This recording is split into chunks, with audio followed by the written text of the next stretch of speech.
Here are your messages. You have 30 minutes to move your car. You have 10 minutes to move your car. Your car has been impounded. Your car has been crushed into a cube. You have 30 minutes to move your cube. Welcome to today's cube. That is losses above replacement, baby. Let's go. Plus, I have so many questions. Also, where's my car? It is a cube. It's not a cube. I need to drive my cube. No. Also, I didn't buy the Kia Soul. I'm sorry. Oh, okay. We're not going to talk about Kias. Friends, cube, I hope though. your cars were not turned into cubes. My football team was turned into a cube, but that's okay. How are you guys doing? I'm doing fantastic. I think, honestly, probably one of the best weekends of my entire life. I got a job on Friday. Hell yeah, awesome times. Can't talk about it, but that's okay. Here, I got to see live wrestling for the first time here with SmackDown coming to Seattle. It was a very, very good time. There's Splash, very good to see your face. But, joke for the people watching on YouTube, by the way, go watch this on YouTube. Saturday, my Cougs won against the Huskies in the Apple Cup here in the game that nobody thought that WC was going to win, including a game that was very fraudulently set as a neutral site game, as in 10 minutes away from the Husky Stadium and even farther technically away from Washington State's field. Here, yeah, definitely a neutral site. Good job. And yet still won, and then both the Seahawks and Mariners had excellent weekends as well. And I saw baseball on Sunday. It's always fun. Yeah, I'd say I had a pretty good weekend, too. The Mets may have lost twice, but the Steelers won on Sunday. Other than that, I was in Boston from Thursday to Saturday. Got to see some family friends I hadn't seen in a while. Ate a lot of good food. Shout out to the lobster rolls at James Hook in Boston, and to Legal Seafoods. I had a po' boy, but it was with clam. And then we went to a really good Brazilian place on Friday night. That was pretty sick. So yeah, I ate a lot of good food. If you've ever been to Boston, you know that they have amazing ice cream. So yeah, we made sure to get our fix of that as well. So yeah, overall doing all right. I'm going to describe my week in one pick'em matchup or one survivor matchup. I had the lack of intelligence, I don't know how you want to phrase it, to choose the Washington Commanders in a survivor pool with a $1,400 plus pot, right? So my thought was, I don't want to take a road team. I don't want to take the Chargers. I don't want to take San Francisco. I don't trust Dallas exactly. That was a weird game, right? Dallas is good, but the Saints scored 50 points, basically. By the way, the Saints have scored 40 points in 3 straight games. I don't want to take the Ravens. I don't like jinxing the Ravens. I'm going to take the Washington Commanders with a rookie quarterback in the second NFL start and Dan Quinn at the quarterback spot, or at the head coach spot. They won on 7 field goals. The Giants needed to have their kicker get injured. Hope Graham, recovers. Mm-hmm. So that was my weekend. Incredibly stressful. The Commanders did end up winning that football game. The Ravens did not. The Braves won the first 2 in LA, and we're not going to talk about the game Sunday night. That was an abomination. That is just flush it.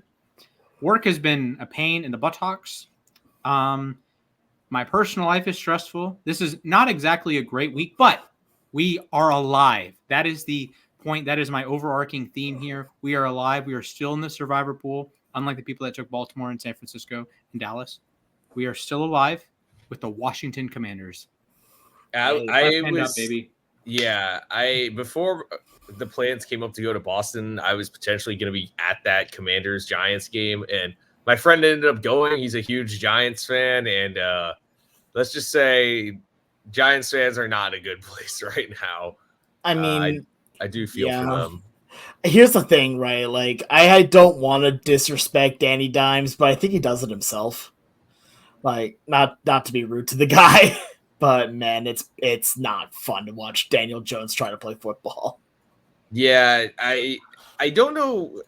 They threw $160 million at him. I don't know. I feel like that still is such a flawed idea. Like, I don't see what he has done that has been worth $160 million. He is the only NFC quarterback to beat Lamar Jackson. At least Yeah, I guess don't fair. see what he has done to earn $160 million. Anyway, fair enough. Fair enough. Regardless. Anyways, boys and girls, ladies and gentlemen, 2 weeks ago, we had a segment called This Team Will Win the World Series If Blank. This week, we are poking holes in all your arguments. So if you are a Phillies fan, a Dodgers fan, a Brewers fan, a Padres fan, a Diamondbacks fan, a Braves fan, or a Mets fan, welcome, first of all. Hello. Hope you had a nice day. Hope you had a better week than I have. Hope you have a nice day because we're about to ruin it. Yes, we are about to ruin it. We are about to poke holes in all of your teams. The National League is not going to win the World Series anyways. It'll be some team in the American League. And whoever hosts next week can say the same thing. Just flip it. The National League will not be winning the World Series. Most importantly, the Philadelphia Phillies will not be winning the World Series. Mac, tell us why. What is their fatal flaw? Why do they suck? The back end of their rotation. I'm just going to say it. I know that they in a playoff series, chances are you only need 4 guys, but this whole revolving door of Taijuan Walker or Colby Allard or insert other guy here, that's been their biggest weakness. So you move that one of those guys, say, to the bullpen, but I'll just say I'm having a hard time poking holes with the Phillies after watching them this weekend. Their offense isn't perfect, but they've gotten contributions from guys like Weston Wilson and Cal Stevenson. These are guys that I did not have on my radar this year. So, but if there is one weakness, it's that back end of the rotation, and it could end up weakening their bullpen. But really, their bullpen is really good too, which that was my big concern coming into this season, but they've proven me wrong. So if the Phillies don't win the World Series, it's probably going to be something on the edges, Alex, tell us why the Phillies are odds with the PH. The Phillies are not going to win because not every game is in Philadelphia. Like, here's the thing. Philadelphia, the team itself is so dang good in Philadelphia. In fact, you take a look at their home and away splits. At home this season, they are 52-26. Just to give kind of an idea how good that is, that means every 3-game series, they win 2 of them at minimum. And that is insane. On the outside of it, in away games, 38-33, which again, still above 500, still very, very good. The biggest strength is the entire city of Philadelphia. So if you play any games on the road here, that is your time to have to capitalize against Philadelphia. And we've seen a lot of times, especially for the Phillies in the playoffs, that has been where they have fallen short. That's what impressed me so much about the Diamondbacks making the World Series last year, is that they were able to go into Philadelphia and win those last 2 games. Yeah, this is a situation that the Braves and Dodgers know all too well. You drop one of the games at home, game 1 or game 2 in that NLDS series. That was repetitive. NLDS. You have to win a game in the opposing team's ballpark, right? So the Braves drop game 1 or game 2, and then they have to win a game in Philly just to force it to a game 5, right? Philadelphia, you have to do that this year. You have to win game 1 and game 2, or else you got to win at least one game, if not both, in a different city, whether that's in Queens or whether that's in Atlanta, whether that's in San Diego or whether that's in Phoenix. You got to win one of those. In Philadelphia, this is the problem. This is a vibes team as much as I think any team in baseball. When the vibes are high, the vibes are immaculate.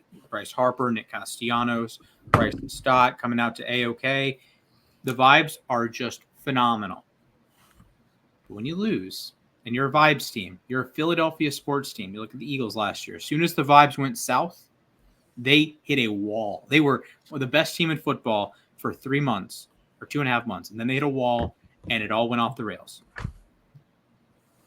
If the vibes are gone, if you have a bad Wheeler or Nola outing, or not even a bad one. Last year, Wheeler was excellent against Atlanta. Atlanta gets a rinky-dink 2-run homer from Austin Riley. They win the game on the miracle Michael Harris play the Attaboy Harper play that one. If that game was in Philly and you're coming back to Atlanta and you have that huge momentum swing, I don't know if Philly wins that series. I don't know if they win game 3 or game 4. That series might not go back to Philadelphia. So Philadelphia, the ball is in your court. You have to do what the Dodgers and Braves have been totally incapable of doing the last couple of years. So moving on to team number 2, a team that is currently in my city and made me very sad last night. The Los Angeles Dodgers. Alex, tell me why the Dodgers will once again fail to win the World Series in a 162-game season. Because Dave Roberts is still their manager. Like, I've been saying this for years now at this point. Here, this team has such incredible talent. For the last several years, they have had incredible talent. How many World Series wins have they had with these teams that all of us have said multiple times are the best team in baseball? Once. And you remember what that one World Series was? In the COVID year. So guess what? Dave Roberts is still your manager. It means you're not winning. You need to pull off a miracle run to do something. Yes, your team is still dang good, but they have fallen apart in the playoffs over the last, it feels like every year, just the same old story. So it's like song as old as what was it? What's a Beauty and the Beast thing? It was like song as old as rhyme, song as old as time, Beauty and the Beast. Yeah, tale as old as time, song as old as rhyme. Dave Roberts will choke. I mean, I'll say this: it's like I feel like Dave Roberts. It's kind of like Doc Rivers in the NBA, where he always has the team to make it to the playoffs and be a high seed, probably win your division. But you're right; his teams do tend to fall apart. And I get Roberts has only ever managed the Dodgers, but I mean, he's made the playoffs every single year. They've won 100 games multiple times under him. I believe his winning percentage as a manager is over 600. But yes, his teams have fallen apart almost every year except for the COVID year. I'm going in a slightly different direction though. I think the Dodgers' fatal flaw is their starting rotation is just a mess. And granted, a lot of it is health related. Stone, Glasnow, and Kershaw are all hurt, and Dustin May's out for the year too. So you're going into a series and relying on just, Yoshinobu Yamamoto and Jack Flaherty, I guess, because Walker Buehler has not been good this year. Bobby Miller, I don't know what happened to Bobby Miller this year. He's just not done his job well. So, and then Landon Knack is back, but he's been injured a lot too, just like Buehler. He also had an injury. So you're kind of banking on a lot of guys who are probably going to be limited in what they can do. And then, I mean, I actually think the bullpen has been really good lately, especially since getting Michael Kopech. And then their offense is relentless, really. Now that everyone's healthy, it's hard to stop that lineup. So I have a number of concerns about that rotation, and that was their big weakness last year, and it showed pretty badly in the NLDS against the Diamondbacks. So it seems like this is I don't know if this is a great way to put it, but this foreseeable choke job by the Dodgers seems kind of predictable this time around. The Dodgers' fatal flaw, why they will not win the World Series. Baseball games are 27 outs, and you can score as many runs as you want, but if you allow +1, you lose, right? And that is going to be the Dodgers' issue. What's up? I said the Angels just sneezed at that. That's always my joke when it comes with the Angels, is that it doesn't matter if you score 10,000 runs if you give up 10,001. This is a valid point. And like Max said, the rotation has significant issues.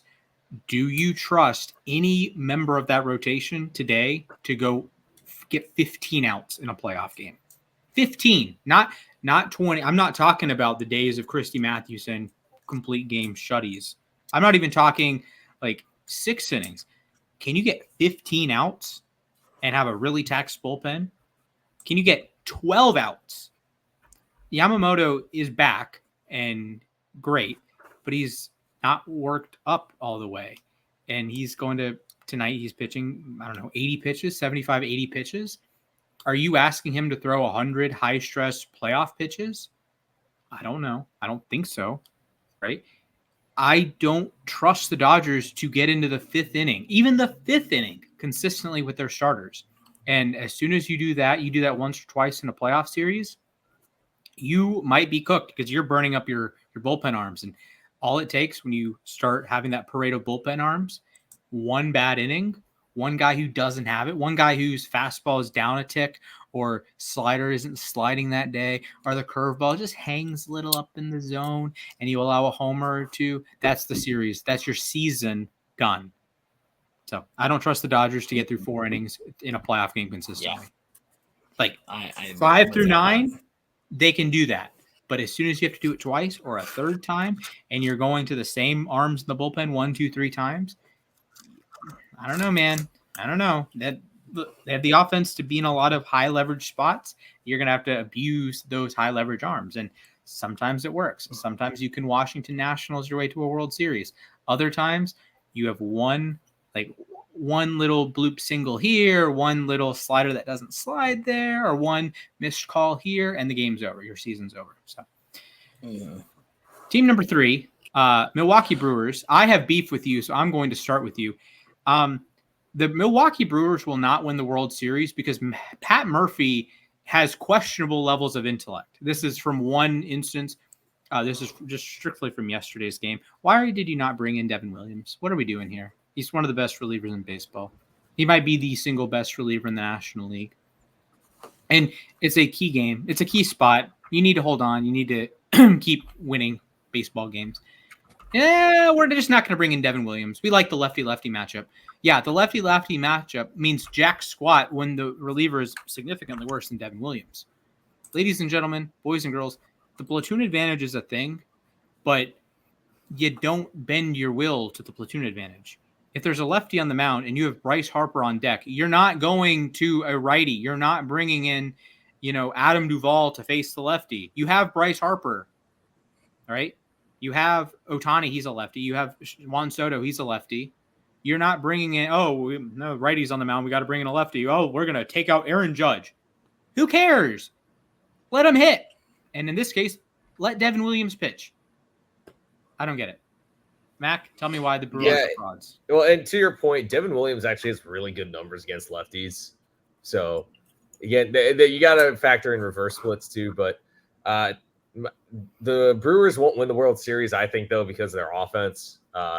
Yes, their offense has scored a lot of runs this year, or at least more runs than I would have expected from them.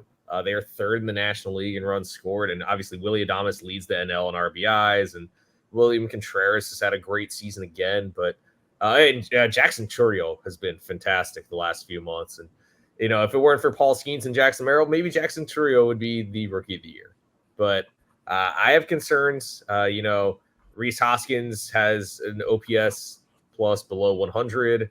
That's not what you expect from him. Bryce Turang is fast, but a 681 OPS. Gary Sanchez for a DH, a 99 OPS plus just doesn't really cut it. And they have their outfielders that aren't Jackson Chourio are there for their defense, not for their offense, really. So if I do have a concern about this team, it's definitely that. Because they've hit for more power than I expected. Like I said, they've definitely outperformed my expectations this year. But I think their rotation has enough to get through a 5-game series, if not a 7-game series, and their bullpen is really, really good. I feel like every year the Brewers have a great bullpen, but yeah, I question if this offense can keep things going in October. Yeah, I completely agree with that. I'm going to echo on your sentiment on that a bit, that the Brewers aren't going to win because over half of their starting 10 are playing below average offensively. Like, talk about what you were saying with the OPS and all that kind of stuff. Rhys Hoskins, Bryce Turang, Blake Perkins, Sal Frelick, and Gary Sanchez, all of them, as listed, of course, on baseballreference.com, have an OPS plus of under 100. 100 is average. They're all playing below average. And your best hitter, according to OPS Plus, is Christian Yelich. Where is he? Oh, yeah, 60-day IL. So what are you going to get from this kind of team? Like, yes, you have guys that have done pretty decent. William Contreras has done pretty darn solid overall. Jackson Churio would be a Rookie of the Year candidate if Paul Skeens didn't exist, or Jackson Merrill. And Willie Adames is doing pretty darn solid too, 122 OPS plus. But you can't just rely on one or two or three guys here. The whole team needs to be working. And don't get me wrong, over the course of the season, that will show and that will work. But when over half of your starting nine is below average, which I need to be very clear about something as well. Gary Sanchez, 1 point below average, just one. So I'm going to count that basically at. You're going to have to really make it work, especially since in the playoffs, your pitching really gets tested. Here, I think we can all say that for experience, that the best teams in the playoffs have good to great starting pitching and offense that can bring it. You're not going to be facing the Chicago White Sox every game. You're not going to be facing the Cubs every game. You're not going to be facing off against, division rivals all the time. You're going to be facing off against the best of the best. And that's something that this team needs to be able to hold off on. Their pitching staff is good, not great.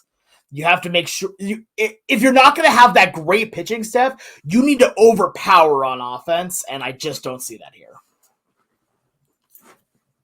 All right, we are going to head to the wild card teams. It's been a, pardon the pun, wild situation in the National League. What every team seems to win. The Padres, Diamondbacks, Mets, Braves, they're cooking. Everyone's cooking. It feels like, heck, the Braves took 2 out of 3 from the Dodgers, and the Dodgers own them, which is wild. But we're going to start with the San Diego Padres. Alternate universe yesterday, they aren't even the 4th seed because they have a weird game in San Francisco. But they survived. They overcome. They've won 3 in a row. Alex, tell me why the San Diego Padres will continue to be ringless. They're going to continue to be ringless because their rotation's a mess. I mean, I'm looking at what they've got going right now. Dylan Cease, Michael King, Yu Darvish. Okay. Yeah, that's fine. Are you going to go with a 3-man rotation? No. You're probably not going to. You're going to have to try and find someone else. Who are you going to rely on? Joe Musgrove? Okay. That could be fine, but if even one of them has any issues, who do you turn to? Your bullpen has been fine. Like, don't get me wrong. Robert Suarez has been solid here. Morjan has been all right as well. Yuki Matsui, all right. But the starting rotation is what's going to be the biggest issue here. Like, yes, Cease and King are going to be your main guys, but you're going to have to go further than that here. Again, if you're not going to have great pitching, the offense has to overcome that. And you know what? Yeah, they've got a good offense here. Taking a look at what they've got right now, their average OPS right now is about 100, if not plus. Like, when you got players on your team like Jurickson Profar, guys like Jackson Merrill, Fernando Tatis Jr., here, those guys have been kicking butt this year. So you're probably okay with not having as strong of a starting pitching staff, but I have a feeling that is going to be what overall sells them. Yeah, I'm going to echo your sentiment here. That's easily my biggest concern about this team. Yes, Dylan Cease and Michael King have been great, but they don't have a ton of postseason experience. And beyond that, Yu Darvish was out most of the year, so you don't know how far he can go. Joe Musgrove missed a lot of time too, and he hasn't exactly been great this year. He's been better as of late, but I think really their rotation, they're going to have to overuse their bullpen. And look, I'm a big believer in the Padres bullpen. I think it's arguably the best in baseball, probably the best in the National League, especially after getting Jason Adam and Tanner Scott and Brian Hoeing. Like, this is a great bullpen. But their rotation, I've said this in the past about certain teams. I think I was talking about the Brewers a few years ago where, it's great to have a great bullpen, but if you have to overuse them, then their arms are going to tire eventually, and that's not a sustainable method for success. So I think San Diego, they have arguably the most firepower of any team in the National League. And I would not be surprised if they're the National League representative. That being said, it's just, Yeah, their rotation is kind of a disaster. So I mean, disaster is a stretch, but I don't think they stack up well against any of the division winners necessarily. Yeah.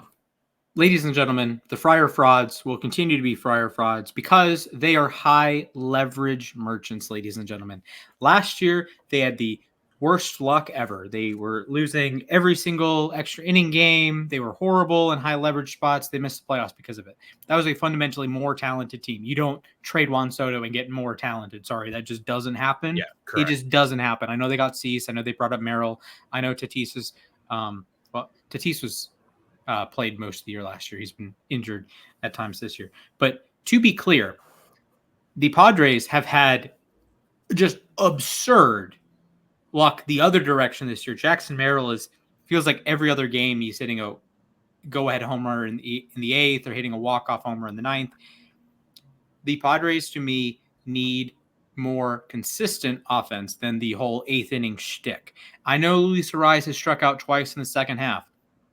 Is he driving in runs in the playoffs? I don't think so. Is he scoring runs in the playoffs? I don't think so. You score runs in the playoffs with the home run ball. I don't trust the Padres to hit enough home runs to win the World Series. Yes, you have Tatis. Yes, you have Machado. Yes, you have Merrill and Profar.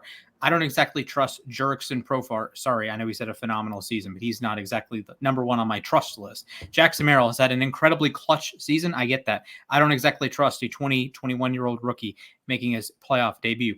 I trust Fernando Tatis, but he hasn't had a great season. I trust Manny Machado, but he hasn't had a great season. Where are the homers going to come from? You can't nickel and dime every team to death and win. They would need to win 11 and 13 playoff games. You're not going to nickel and dime teams to death to win 13 playoff games. You need some power. You need to win some games 6-0. You need to have games that you're using your B or your C bullpen, right? You're not going to win every game 3-2 with a clutch homer in the eighth. You're not going to win every game 3-2 with a Luis Ariz little bloop single the other way. You're not going to win playoff games like that. You need to hit some homers. I mean, I will say Machado has been much better lately. And Tatis has been heating up, and even a quote unquote down year, it's a 131 OPS plus. Yeah. So I feel like I trust their offense a lot more than I trust their pitching staff. They have a ton of talent on their roster, like you were saying. I mean, it almost made me forget about them losing Juan Soto. It's weird.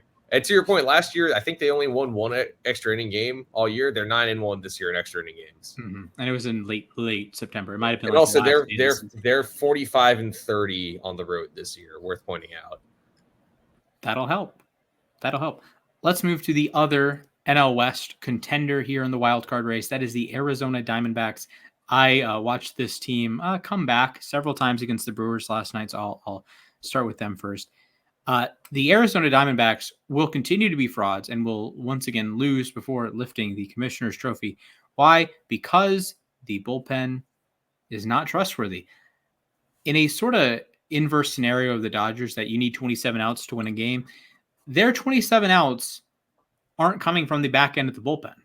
They are hilariously awful in extra innings. Now, I know the Manfred man doesn't carry over into the playoffs, but they are not good in being a bullpen, right? Every team in the playoff picture has multiple guys you trust in the ninth inning of a playoff game. The Phillies guys, the Dodgers have guys, the Brewers have guys, the Padres have guys, the Mets have Edwin Diaz, and the Braves have guys. Diamondbacks, who are you getting 20 out 25, out 26, out 27, heck, out 20? You need a big spot. You have to go strike out. Fernando Tatis is at the dish. Men on the corners. You're up a run. Who is getting that out? Every other team in the NL playoff picture has the option, has the firemen. They might be great. They might not be amazing. They might be just fine. Who is the Diamondbacks' answer to that conundrum? I know they can hit. They've been electric since mid-May. They have a historic offense. They do the platoon stuff really well. You get Jock Peterson bopping against righties, right? You just strictly do not have him face lefties. Christian Walker, welcome back. Ketel Marte, going to get MVP votes. Corbin Carroll, welcome back. But how are you getting outs, especially at the end of ball games? I'm going to extend it beyond just the bullpen, though, because actually I look at their statistics, and they are 27th in the majors in starter ERA, 4.86, and their bullpen ERA is 23rd with a 4.39. So I think their bullpen with Justin Martinez as their closer is better than it was before he became the closer. But their starting rotation, I mean, or their entire pitching staff, I mean, they're 13th in the National League in ERA with a 4.65. Their offense can score for days. They lead the majors in runs scored.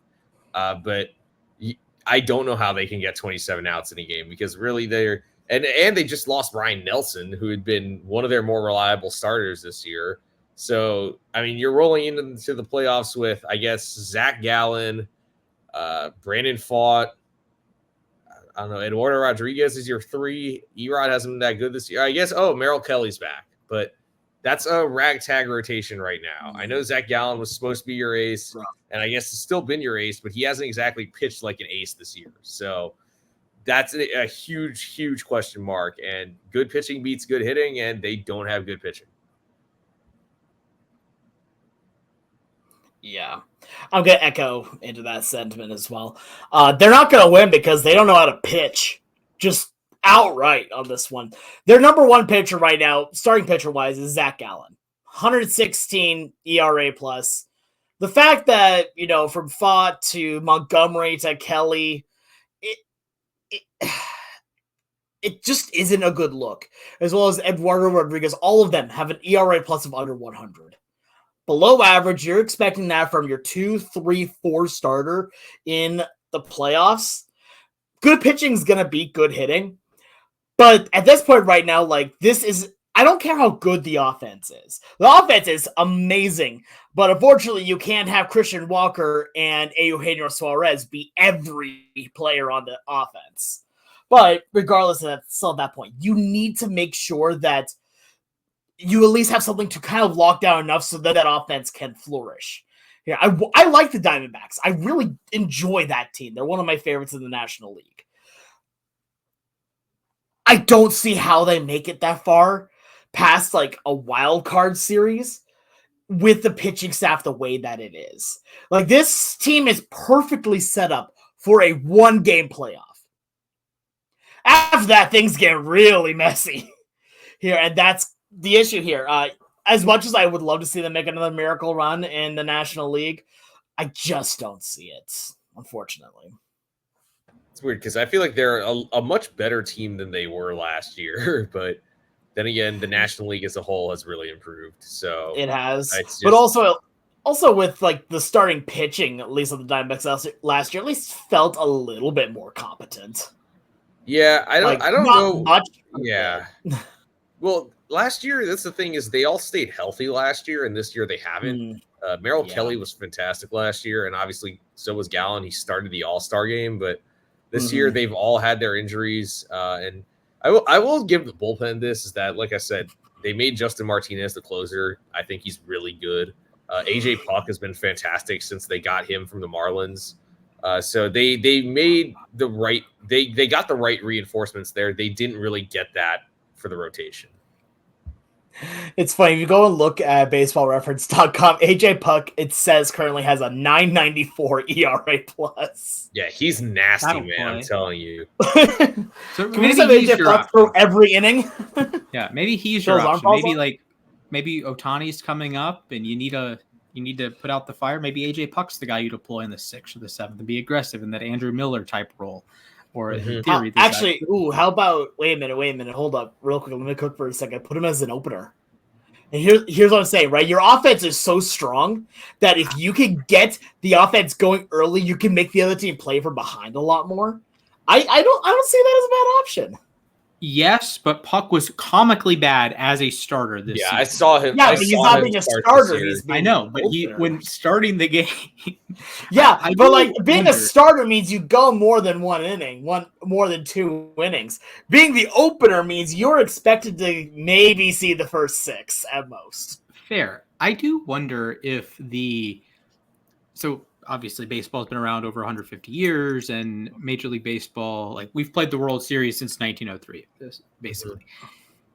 I wonder how many ingrained things in like baseball culture we would change if we started from scratch today. Like, I don't know what exact examples I can give you, but what's something that's common knowledge that we think, oh, obviously we do that, but if we reworked baseball, if we started again, that wouldn't be the optimal strategy. But you're not going to change 120 years of history. This is like the have Luis Castillo bat second.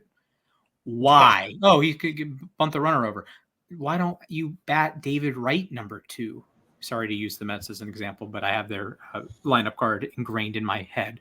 Like, just bat Carlos Delgado or Carlos Beltran. You have 2 different Carloses. You can just bat second.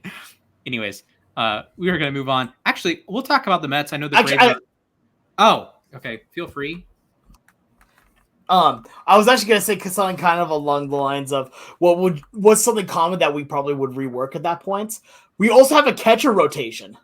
I think would be a lot more interesting, kind of like how we have a starting pitching rotation. With how demanding the catcher position is, I would not be surprised if we did like something similar with catchers here. And so each pitcher has a catcher that they specifically work with here, and then we also are able to save the legs of the catchers a little bit more, so then they completely swap out as you need. I'm intrigued. I actually wrote an article about that like years ago, about like how that would be an interesting idea. Yeah, you can. I mean, at the bare minimum, you can platoon catchers.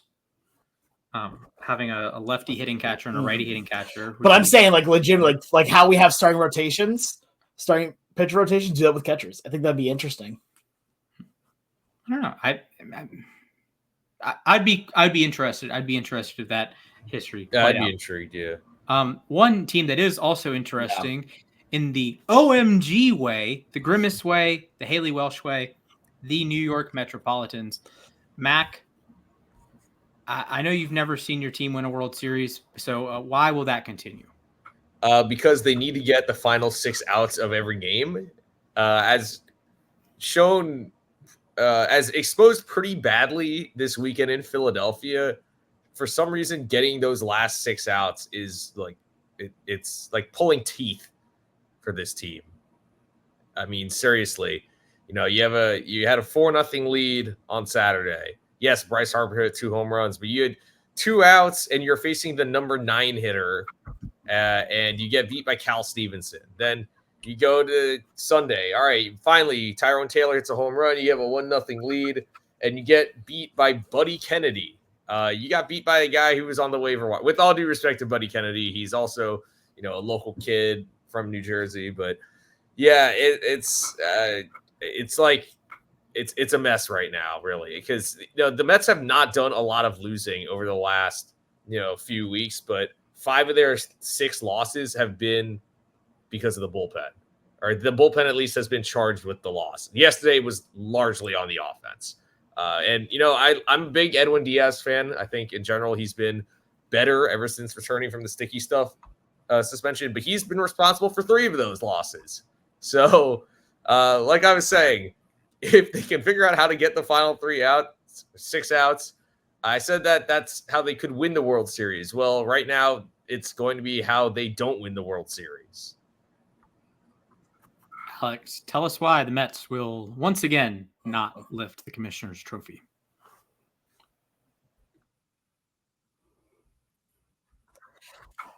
Because not every seat there is purple. Like the whole just kind of joke idea that Grimace is the reason why the Mets got out of their slump. Grimace should be the reason why they win it all.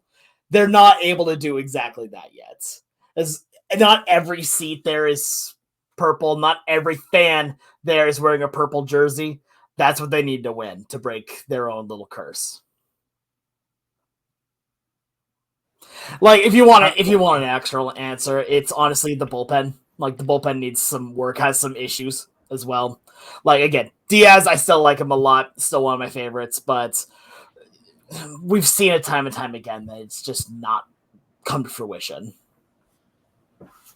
Yeah, this is a valid point. The New York Mets will not win the World Series because their bugaboo, AmFam Field, is just sitting right there, waiting for that 3-game series. They also play at the end of the year. So you have a lot of opportunities to lose to the Brewers. The Mets usually don't need very many opportunities to lose to the Brewers in hilarious fashion. So I'm sorry, Mets. Maybe in a different year, you're going to Cincinnati or you're going to Pittsburgh or you're going to Wrigley Field because you're not beating St. Louis. We saw how that went. And you're not beating Milwaukee. We've seen how that's gone the last few years. So sorry, Pat Murphy is going to have a brain that series. I regret to inform you. He's going to use Devin Williams to get outs, even if they are left-handed hitters, even if it is Brandon Nimmo, even if it is Lindor. Lindor's unbelievable this year, by the way. Even if it's a lefty, he's going to put in Devin Williams. He's going to get the out. You can do it, Pat. You can do it. So I'm sorry, New York Mets. Now, if heaven forbid the Brewers get the 2 seed, it's on, baby. The Mets are winning the World Series.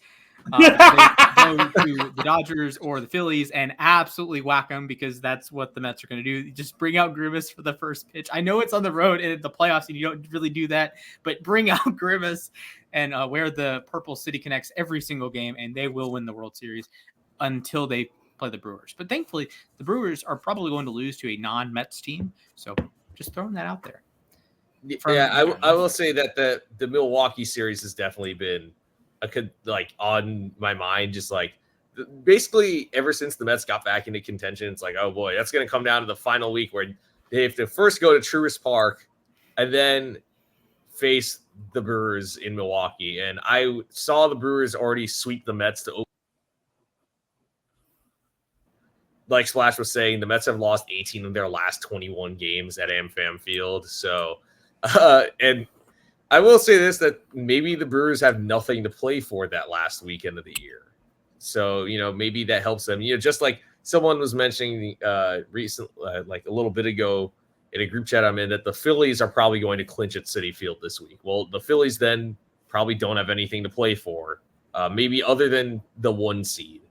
But maybe you get a couple of Phillies hangover lineups, which you can take advantage of. But the Brewers series is going to be kind of ridiculous. And honestly, I think AmFam Field looks very nice. I definitely want to go visit it. I just don't think I can ever go while the Mets are in town because chances are they are losing.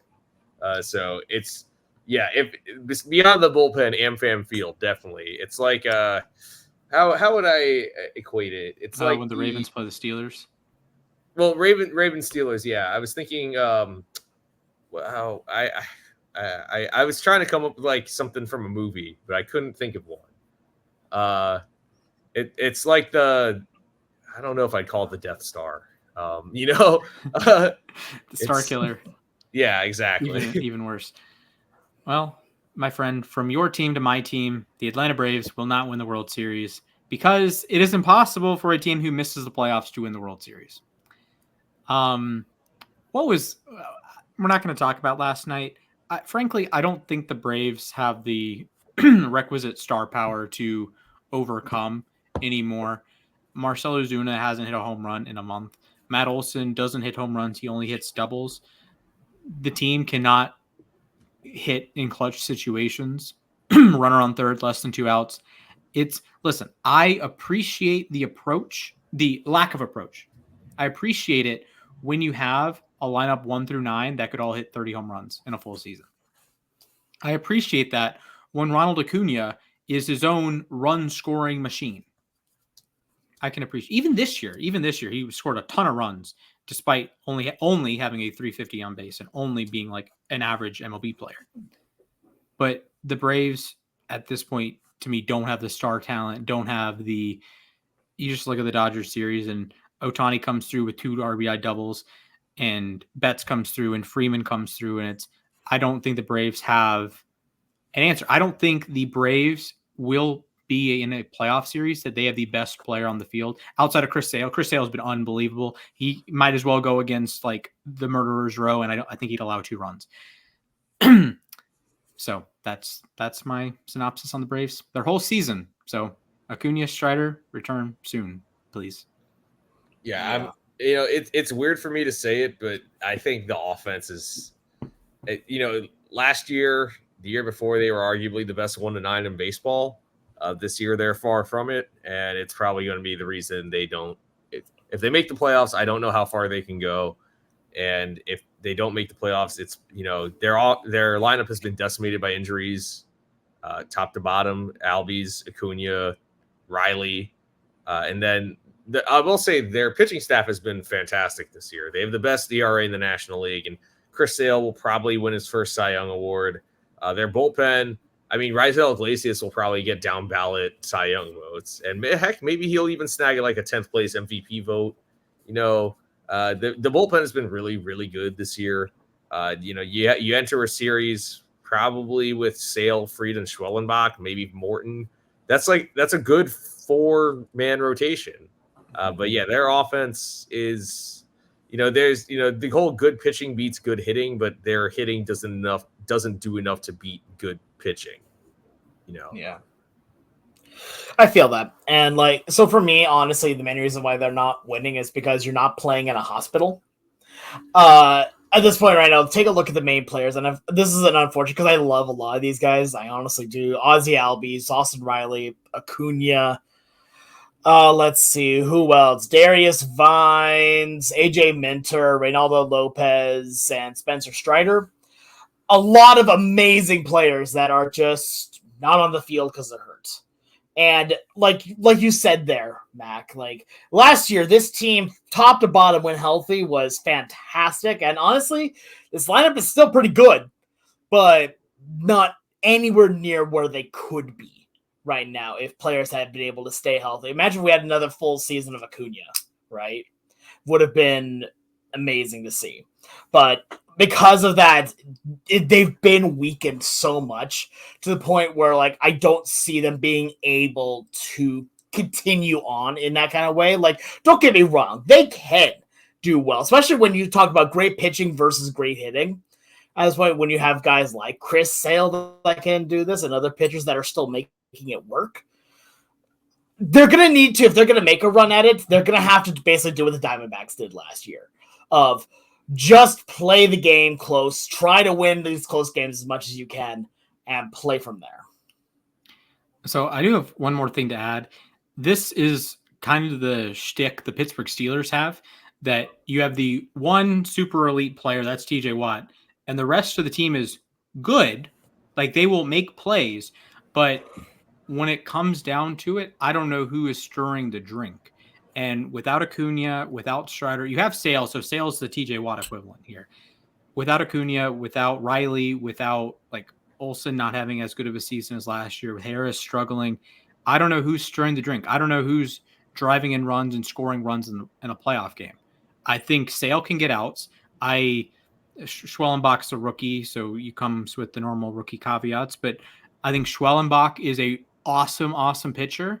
I think Max Fried, in theory, is a tremendous pitcher. I think hopefully you get Reynaldo Lopez back, and he would be dangerous in a multi-inning reliever role, frankly. I know he's been a starter all year, and he's been awesome, but he would just be gnarly, pumping 99.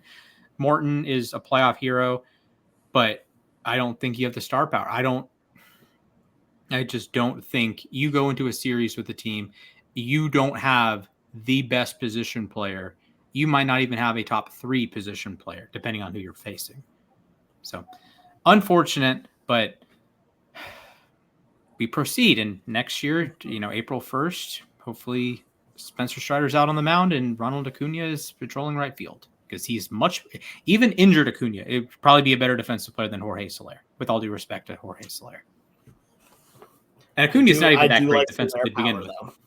Soler does have a lot of power. Yeah. But he's a DH. Rocket arm, too. So that's the one nice thing. This is the Pat Burrell, Jack Cust method, I guess, that you're objectively bad offensively, but you got a hose.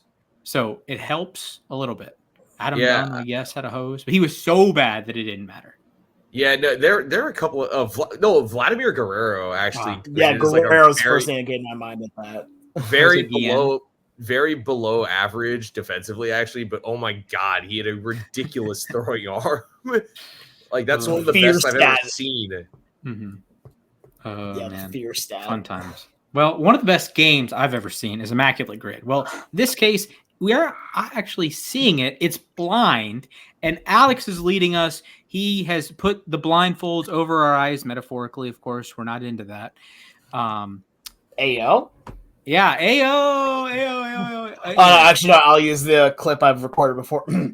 Ayo! Okay. So, Okay. Alex, please lead us, like Bird Box style, lead us down the river. I've never actually seen Bird Box. I don't like horror movies, but That's fair. I do like the background of these movies. I like learning about them. I do not like watching them.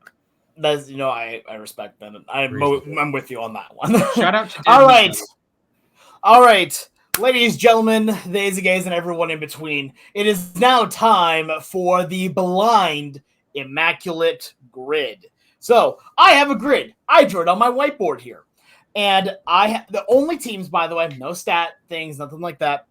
These two individuals here are going to take turns naming players, and I will tell them whether or not they are a valid answer on the grid in any spot here. And the goal, unlike in the Immaculate Grid where you're trying to get every square, just try to play tic-tac-toe rules. Just try to get 3 in a row somewhere. If you can do that, you'll be the winner. If you give me a player that has eligibility for multiple boxes, I will tell you which boxes that they are eligible for. You will pick one that you will use for your space. So, with that being said, I have a dice here. And one clarifying question. Yes, please. Is it active players only? Yeah, we'll go active players only. Edwin Jackson. That's oh no! We'll go active players only here. Okay. So I have a dice here. I'm gonna roll it. If it's evens, Mac will choose if he wants to go first or second. If it's odds, then Splash will choose if you want to go first or second. It is a 5, so Splash, you can choose. Would you like to kick or would you like to defer? I would like to receive. There you go. There you go. There you go. I just want to see if I can mess with you a little bit there. I'm going to hopefully receive it in the landing zone so I can return it. Sure. Mr. Sir, I would like to lay up with one Jock Peterson. Mr. Jock Peterson. As I take a look here, I'm going to be using, of course, Baseball Reference to fact check everything here. So you can see the beautiful 2020. No, he doesn't have a 2021 World Series because he has multiple, so it's like 2x World Series. Yeah, 2020 Central one. Darn. And Jock Peterson is not a viable answer. Darn. That's great. That's kind of respect the pearls. All right. Actually, yeah. All right. For like 5 Mac, teams. Back to you. I'm going to go with Craig Kimbrell. I know he's been around the block. Craig Kimbrell. Here, I'm not sure. He might be on this grid. Played for a lot of not teams. 100% of that. You know what annoys me? The meme, like the first time meme, but it has the Braves on it. It's like, dude, he was good. He was a Hall of Fame. He might be the greatest reliever of all time as a Brave. Like, I'm just pointing it out there. The stats are the stats. Maybe the best to ever pitch in the National League if you are Mariano. Okay. Craig Kimbrell is not a valid answer for this grid. Wonderful. Garbage, man. Splash, it is back to you. I was going to say Nelson Cruz, that he's not active anymore. I would like a give me a Austin Hedges. Austin Hedges. Forgot that he was active. Interesting. Hedging my bets there. Yeah. Let's see here.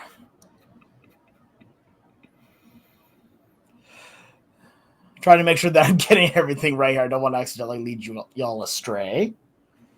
Yeah, we are blind. Mm-hmm. Yes, you are. Austin Hedges does qualify for let's go, baby. Spot on the grid. Austin Hedges gives you, on the tic-tac-toe board itself, the middle left box. Middle left. Okay. So we're vibing, I guess. Now I got to think of the teams. Okay, all right, Mac, it's on to you. I'm going to go with another journeyman type. I'm going to go with Charlie Morton. Charlie Morton, another interesting player, been around since 2008, his first year.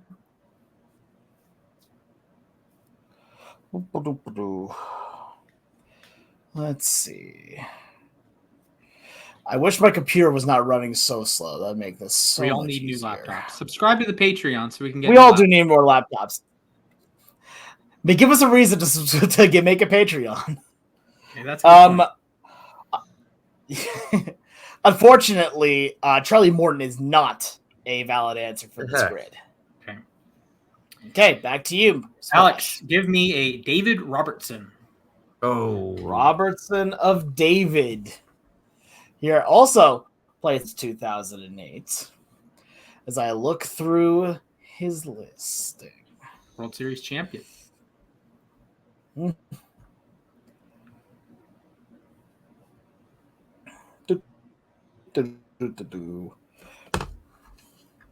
wait a second. Messed something up? Might have. Hold on.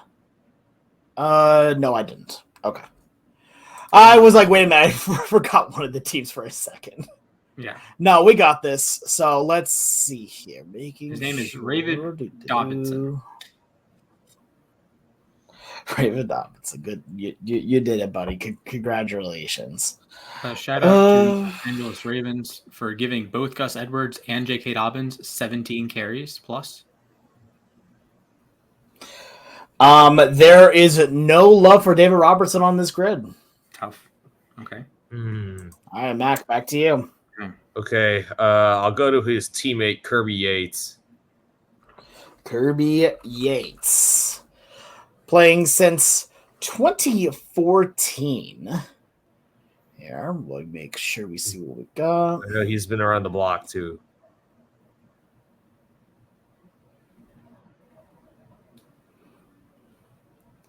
Keep forgetting that some of these players played for these teams. Feels weird. I will say this. Kirby Yates does qualify for a square, but that square is already occupied. Okay. Good to know. The one square that's occupied it qualifies for. Good to know, I guess. Okay. Right, I would like a Jerkson Profar. Jerkson Profar.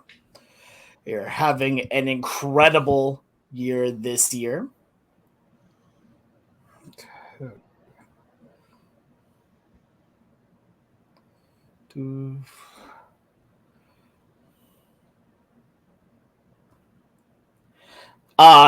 Does qualify for the grid, but in the same spot. Okay. Mac, back to you. I'll go with. Man, this is bothering me. I'm trying to remember what the quote. What was the hint that you gave last time, Splash? That was like if things started getting like problematic. Because like there was one thing you're like, oh, I'm gonna do this to make sure. I don't remember. Okay, well we'll figure out something if we need to. Yeah, I don't remember if it was like guaranteed win if you got the next one. Yeah, that was one of the ones we did. I thought there was something earlier, but anyway. I'll go with. I just lost my name. I'll go with you, Darvish. Dang it! That was my name. Darvish. Here, 12 years in the big. It does not feel like it's been 12 years, doesn't it? I remember his start against Houston. He almost threw a perfect game. Yeah. Marvin Gonzalez broke it up with 1 out. You guys. It does qualify for the grade, but in the same spot again that's already occupied. Okay. Right, I think we have an idea who those two teams are. Yeah, same. I was about to say that. I really hope so. I hope so too. Okay. I am going to rock and/or roll with a Aroldis Chapman. Chappie. Aroldis Chapman, been in the league now 14 years. Man, that dude's still jacked. Yeah. He is like, I think I talked about this previously. his like body needs to be donated to science.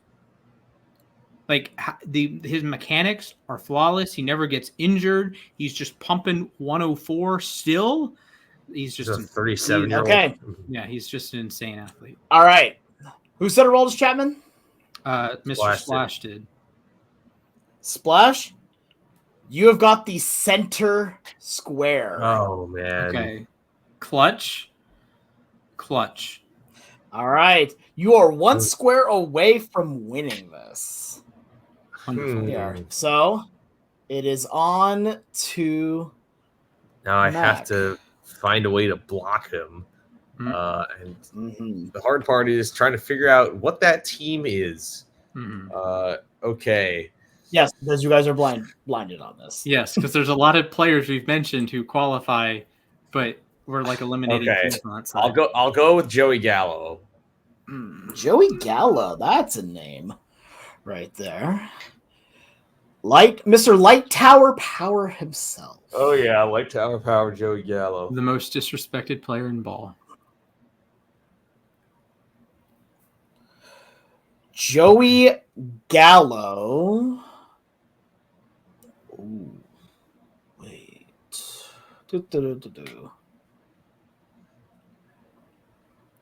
Gallo does not qualify for any squares on this grid. All right. I would like Mr. Marcus Semien. Marcus Semien.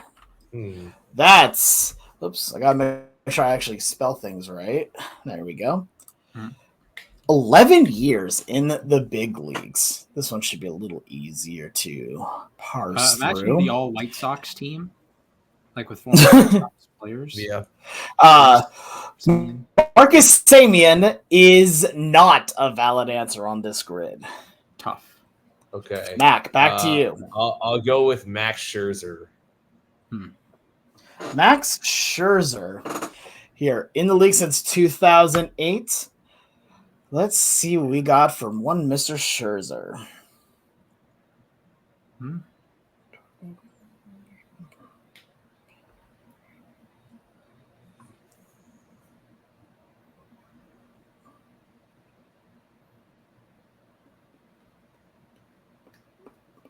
like trying to remember like how to do a lot of this, but it does appear that Scherzer does not qualify. Yeah. That was okay. Okay. I think I just need to get on the board with another team. So I'm gonna go Jack Flaherty. Jack Flaherty. Jack Flaherty in the league since 2017. As I keep waiting for my laptop to constantly be loading.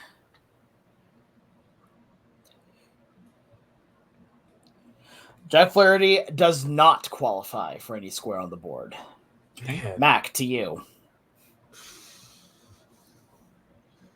Okay. Trying to remember what like who's played for what team. I'm going to go with I'll go with Corey Seager. Corey Seager. That's an interesting one. I'm pretty sure he's only played for He's two only teams? played for 2 teams, yeah. Yeah, and he does not qualify for the board. I would like to go with Wade Miley. Is he active? Yeah, he pitched this season. Oh, yeah, he he's did. active. He's on the IL. Yeah. Yeah. I think he Tommy John. Let's Tommy see. John. Wade Miley.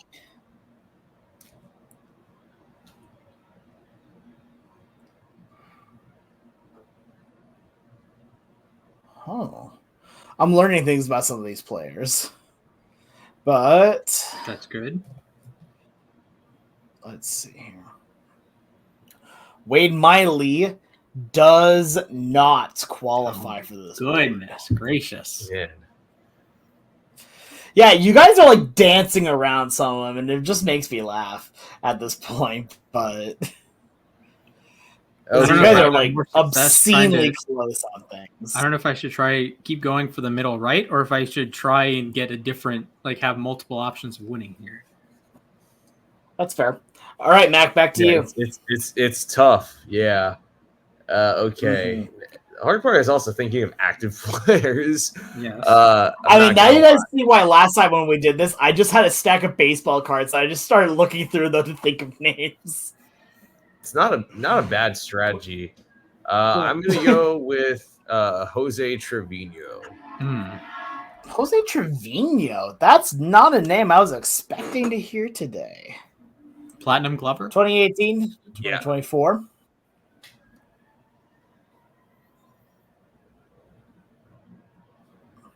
Trevino does not qualify for the board. Yeah. Okay, we're going with another guy who's quote unquote active. He did pitch this season. That is Dallas Keuchel. I knew you were going to go with Keuchel. As soon as you said technically active, I knew you were going to go with Keuchel. Look, the man just loves ball.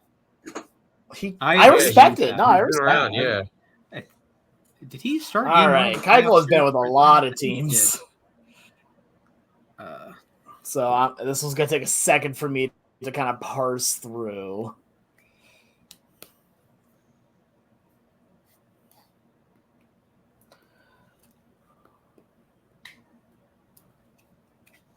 Splash. Dallas Keuchel does not qualify for the board. Oh my! How? Oh my! Man, I know it's so. Wait a minute. No, does not. Unfortunately. What? Okay. Man, I get what you were going for there. I know. I like the idea. I really did. Oh, come on, man. Okay. I'll go.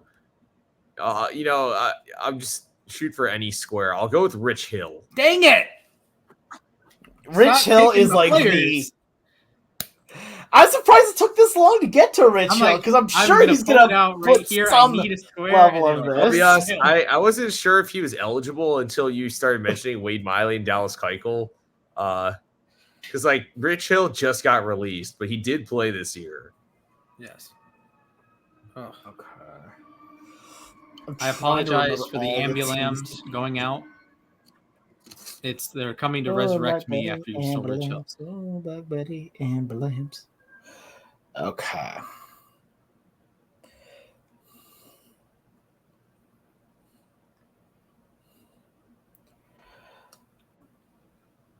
Okay, to be clear, I was going to say if Rich Hill is not an option, I will concede. I will lose the game. I'm up to it. Not only is he an option, he's an option for multiple squares. Okay. So he is an option for the bottom left square or the blocking middle right. I'm taking that middle right then. Yeah. Okay. All right. This game just got a lot more interesting. Splash, back to you. Well, that totally throws off my grid. Like the grid that I had. What? Huh. Okay. Maybe. Okay. All right. Well, I guess we're back to naming guys who played on that team. Wait a second. Did I screw up? I think I just screwed up. Okay. Did I screw up? I did screw up. Okay. I did. Ooh. I apologize fully. He only qualifies for one, and that is the bottom left. All right, I'll take bottom left then. Okay. I was gonna say I am sorry. I misread something. Okay. We're good. Okay. Well, now I have to go back to thinking for players that played for this team. Or I can do that team, and I have some options. I am going to rock and/or roll with Matt Chapman. Matt Chapman. That's a name. Let's see. He's been around. It feels like he's been around for not as long as he has been. But... His Hall of Fame case can be real weird. It is. He's also does not qualify for the board. Okay. All right, Mac, back to you. Okay. Again, trying to remember which players are still active. I'll go with Jordan Montgomery. Monty. Jordan Montgomery, also since 2017 in the league, played for a few different teams.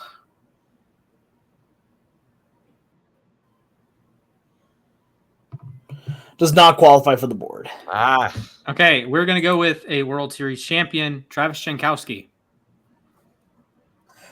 Jankowski. All right, let's see. Jank. Travis Jankowski.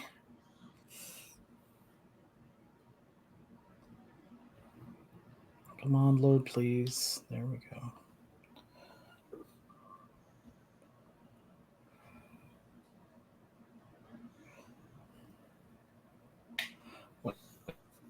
Wait. No. I have a sinking suspicion of what you're going to say. Same.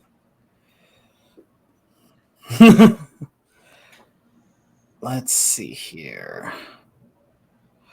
Does not qualify. What? Actually, I should say he does qualify, but in a square that already exists. Okay. Okay. That's what I had a feeling was going to happen. Yeah. I thought you were going to say 2 squares that qualified. I would have been throwing things. Okay. I'm going to go with Emmanuel Classe. Emmanuel Classe. Okay. All right. I did not see that one coming, but okay. Considering that he only has 2, does not qualify. Man. I see what you're going for, though. Yeah. Do you, though? All right. I am going to go with the pitching Will Smith, the 3-time World Series champion, Will Smith. Let's see here. Will Smith. There you go. That's the right one. He's been on a lot of teams. All right. He has been on a good few teams. But has he been on the correct teams for this grid? We shall soon find out. And that answer is no. He's not that. Bro, come on. What in the world is this team, then? I'll let you know, for these 6 teams, I had a wheel, and I just got 6 random ones. Yes. So. Okay. This is kind of driving me insane, I won't lie. Well, I'm aware. Driving me insane, too, because we're already 15 minutes over where we should be. Okay. I'll go with... Man, who even is left to guess? There's a lot of baseball players. I don't know if this guy... I'll go with Jake Diekman. Jake Diekman. Another journeyman. Yeah, the Mets released him in July. He pitched this year. Oh, fair enough. Okay. This one could be interesting. He's been around the block, I know.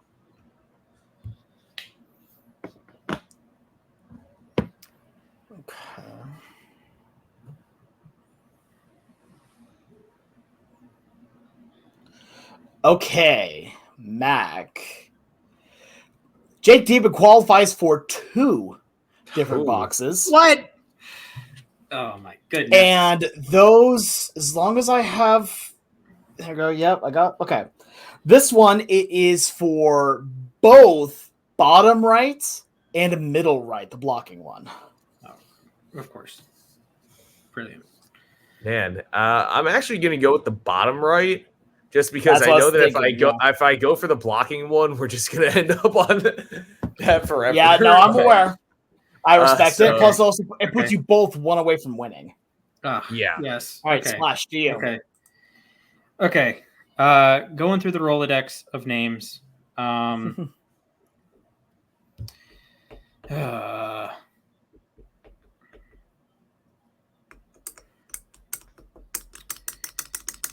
I guess I'm going to go with Nathaniel Lowe. Nathaniel Lowe. Playing since 2019. Lowe does not qualify. Okay. Okay. Mac, to you. I just had a name escape me, but I'll go with Randy Arozarena.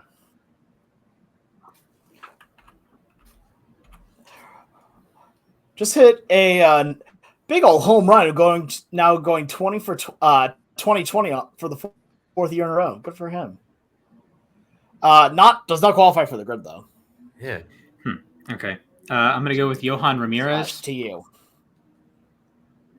Johan Ramirez. Yes. That's really good. I saw a picture. It was his baseball reference page and Kershaw's. So Kershaw's like 17 years with one team. Ramirez has only been in the league 5 years, but he has like been on 10 different teams. But he's been everywhere. Yeah. Okay. This looks My grandmother's promising. listening to Family Feud in the background.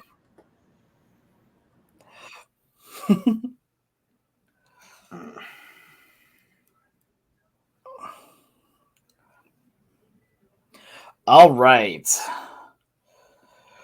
This qualifies for 3 squares. Okay. 1 is already taken. Okay. This qualifies for the blocking middle down, as well as for... Wait, did I miss that one? Oh, yeah, no, just the middle down. Okay. I guess I will take that. Sorry, Mac. So I have 2 ways to win now. I don't even know if it's possible for me to win anymore. Yeah, you can get the entire top row is available, and then you have 2 spots on the right side. Mm-hmm. Okay. I think this guy was active this year. Joely Rodriguez. Joely Rodriguez. There you are. Since 2016. I really need my laptop to stop being so slow. All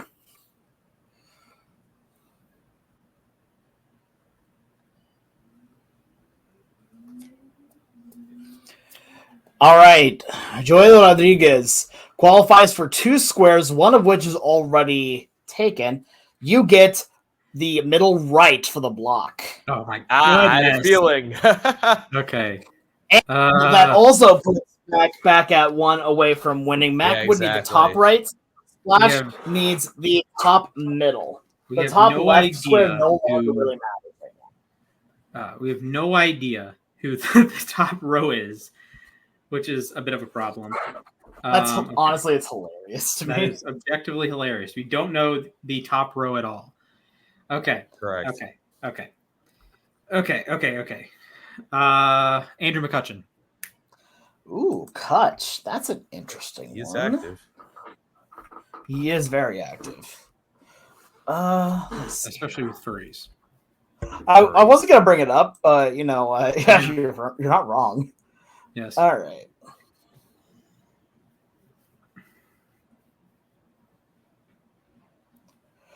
Kutch does not qualify for the board.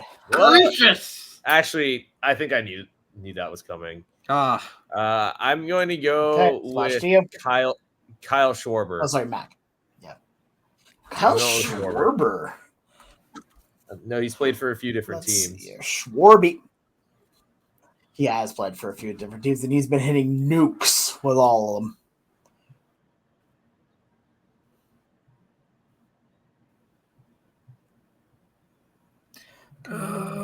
My goodness gracious. Kyle Schwarber has won Mac the game. I knew this was going to happen. So Kyle Schwarber gets him the top right-hand square, which wins him the game because he's a player that played for both the Nats and the Red Sox. Oh, wait, that was not the team I was thinking it was at all. So, yeah, the top row is Nationals. Oh, So to give you the board here, right? The top, Did we really top not from name left to right National? was That's Padres, Pirates, and Red Sox. Okay. And then from top to bottom was Nationals, Rangers, and Mets, which made me laugh when someone picked Scherzer because he was all three of them without being any of the other teams. Yeah. Oh my God. Okay. For some reason, I thought the right column was the Phillies, and I thought the bottom row Yeah, was I the could tell you Braves. guys. You guys get so many Phillies. I'm like, Yeah, oh. I had the knew left side was San Diego and the middle row was Yeah, Texas. same. Then I figured out the middle Yes. the middle column was Pittsburgh. Well, yeah, when we kept getting all Pittsburgh. guys who only played for like Rangers and Padres, I was like, oh my God. There's like, okay, we have to figure out what the other squares are. I was laughing. So here's the thing, right? Like I was laughing because you guys got that square, I think, 5 different times throughout this game. Flash was just the first one to do it. Yeah. But no, that was one. I'm just like, come on, please, someone guess a national. Because here's the thing, you guys had an opportunity earlier in the game, I believe, to find out what that top row was, but it was a part of a multiple ones, and you chose for one of the other ones, I think. Yeah, probably. So, all right, that's well, what kind of good game, looks Flash. GG. That was That's a battle, heartbreaker right really. there. Yeah. So for more show, this was my grid. It's not going to show because I have blur on, but there we go, a little bit. There you go. Yeah. But yeah, so thank you guys for playing. Guess what? The audience is just as blind as you guys are with trying to see my grid. All right, boys and girls, ladies and gentlemen, back to regularly scheduled programming. It is now time for our moment to ourselves. Would anyone like to go first? I can go first. Yeah, go ahead. Okay. Yeah. All right. I'll count you off. Sure. Yep. Your time begins in 3, 2, 1. Begin. I strive to love something as much as my grandmother loves buying new crock pots. I think she's on her 8th one this year, which I wish that was an exaggeration. But it's like every couple weeks, it's like, I got to buy a new crock pot. This one's dirty, or this one's it. Like, can we figure out the crock pots, please? So lots of love, but the crock pot is on crack, my friend. You can not clean a crock pot? I've cleaned a crock pot. I don't know. I'll talk to her when I get done with this. You can make like good like chicken and stuff in that. Crock pots are wonderful. Yeah. No, I have no ill to say of crock pots. Like, I don't think they need to be cleaned every 10 seconds, though. I mean, yes, they need to be cleaned, obviously, whenever you use them. But not like that. All right. Fair enough, then. All right. I'll go next. Sure. Go ahead. All right. Someone count me down. 3, 2, 1. So I'm wearing the City Connect jerseys because so are the Mariners, and they're doing fantastic while doing so. Currently this season, they are 16-1 while wearing these incredible City Connect jerseys, including the black pants. I don't care what you guys say. They are beautiful. But regardless, the fact that they're doubling down on this is hilarious. They've already announced that for the Yankee series, at least game 1, they're going to be wearing the City Connects again. And I am so about it. It is absolutely amazing to see. These jerseys are great, but it's at the end of the season. You guys are trying to make a run. Why not have a little fun with the superstition, right? It's kind of interesting to think about the fact that the entire season, they have only lost 1 game while wearing the City Connect uniforms. They have lost 1 game. Here, that is a winning percentage of over 95% at this point. About 95. I think it's about 95, somewhere around there. But I'm not great at math. But I love the fact they're doubling down on this. It's just fun at this point, and that's what the Mariners team has been lacking this entire season, is that fun factor. And now that with guys like Robles and Rosarena and Julio, as well as JP, all in the fold having a good time, you know what? Roll out the City Connects and let's have some fun.